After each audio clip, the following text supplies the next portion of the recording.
camp de Khiam, c'était l'enfer. Nous étions coupés du monde, livrés à la milice de l'Ahad, qui pouvait faire de nous tout ce qu'il voulait. La nourriture était une torture en soi. Les malades n'étaient pas soignés. Il y avait même des enfants.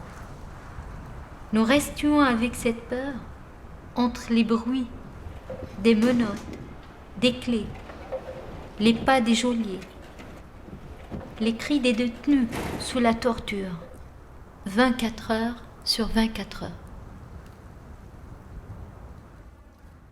ايه كاتبين عليها هذه هن افتكروا هي الاخراج.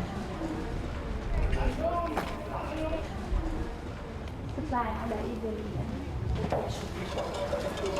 ايه هون سنسنة حبس البنات. كان عادة أكثر شيء تقعد فيه البنت يعني 4 أيام لل15 يوم.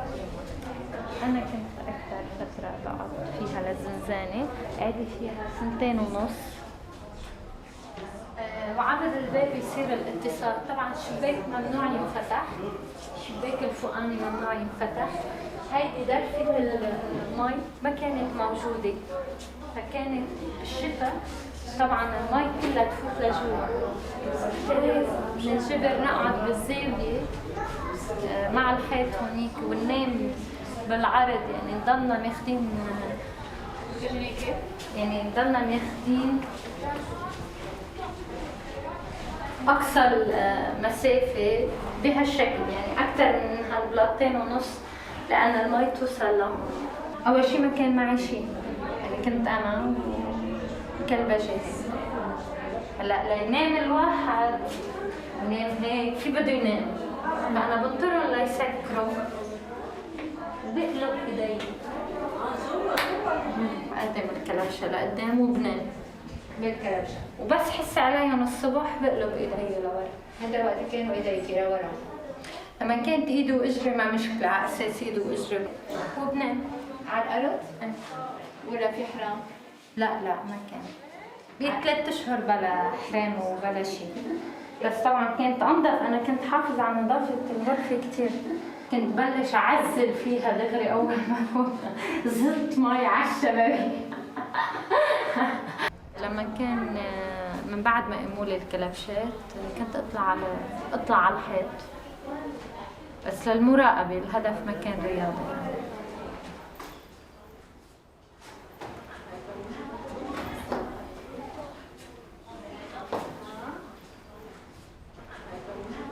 بس كنت أقرب على الشباك لأفتحه وقت اللي طرشوا لي.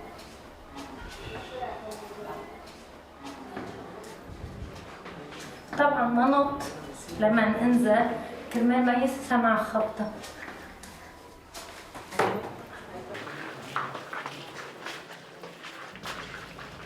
Ils essayent de nous briser, de tuer l'âme qui est en nous. Au camp, la lutte était continuelle, pas seulement pour avoir le droit de manger ou de se laver, mais pour avoir le droit de rester un être humain. C'était un défi de faire des poèmes, de faire des chapelets, de broder des tissus, mais on sait bien que les gardiennes, elles vont prendre ça, elles vont brûler ça. Notre vie va être brûlée. Les 10 ans, les 5 ans, les 4 ans, jour après jour, on s'attend à n'importe quel moment qu'elles entrent, qu'elles fouillent, qu'elles prennent et qu'elles brûlent. Leur tactique était de nous réduire à un état de soumission.